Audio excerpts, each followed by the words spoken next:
We get to tier 9, and I think Mostert was a good example of someone where, yes, we're drafting him right now, seemingly for whatever reason, outside the top 20, outside the top 24 running backs. But once week 1 comes around, man, it's going to be tough in the weekly ranks to have him outside the top 12 because, my God, he was the RB freaking 5 last year after all. So now the question, though, goes to tier 9 running back Jonathan Brooks, right there alongside Jaylen Warren. So just Dwain, let's say Brooks doesn't have the ACL, and he's just fine right now. The Panthers drafting him round 2. We fully expect him to be the lead back there once he is healthy. So let's say he is healthy, just magically cured. Where would you think about ranking him ahead of week 1 with the expected workload? Because when I go through it, man, around Joe Mixon, who's RB15, kind of in a consensus ranks or whatever, I think it becomes Jonathan Brooks versus the Alvin Kamara versus Kenneth Walker, honestly, versus Dave Montgomery tier. For me, that's what I would probably put him at, upside RB2 area. Or do you think there's a higher ceiling here? Yeah. I mean, like if I knew that he was 100% healthy, which obviously he's not coming off the ACL, I would have Jonathan Brooks probably right after HN. Like that's how high I would have him.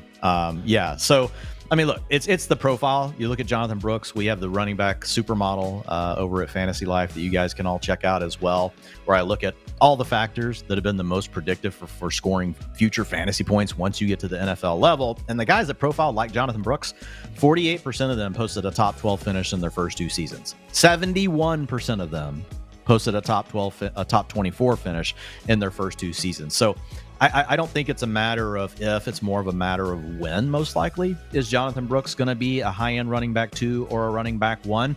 The challenge is you're going to have to wait this year. Now, a lot of people look at it, and as soon as you talk about this, they're like, yeah, it's the Panthers. They suck. Guys, Bryce Young was still the first overall pick last year, and they made a ton of improvements in their offense. And a big part on the offensive line. They added Robert Hunt as a guard, and then they added Damian Lewis also as a guard. So they've done things at every position to try to make the offense better. So if we think about the Raheem Mostert, David Montgomery tier as being, you could almost call it the, how do you not rank these guys, close to the top 12 in week 1? Well, this tier would be called, you can only imagine if they ever have the full-time role, we would be ranking them as running back 1s, or you could think of it as the tier that, oh my God, by week 14 and we're heading into our fantasy playoffs, who are the running backs we want on our teams? And I think Jonathan Brooks and Jaylen Warren are very much in that tier. By that point in the season, we could be like Mostert, we may like, but we may love Jonathan Brooks. So yeah, I want to be in on both of these players. I'm trying to get one of them, honestly, in every single draft. And I love it when they're on my team as my running back 3, but I'm willing to take them in as my running back 2 and then circle back around for a guy that I know that I can use earlier in the season, just so I make sure I secure this late season upside for my roster. And the main allure with Brooks, and again, it's one of those things where the injury does exist, so we have to compensate for that at least to some extent. But Dave Canales and what he did in Tampa Bay last year, man, was feature his RB1, that being Rachaad White, more than almost any offense in the league. I mean, I did just study this offseason where I looked at teams and what percentage of their games do they give a running back at least 60, 70, or 80% of the overall offensive snaps. And 94% of Buccaneers games, which must be, 16 of 17 games, Rachaad White ended up racking up a snap rate north of 70%. I mean, no other offense was above 76%.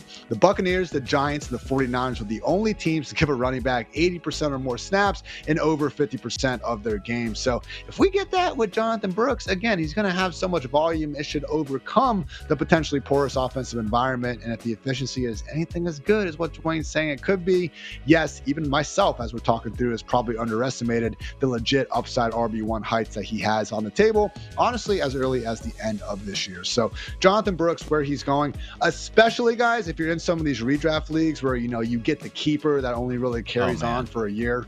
Yeah, that's take him around early in those. Seriously. I'm taking him around early in those formats. Yeah.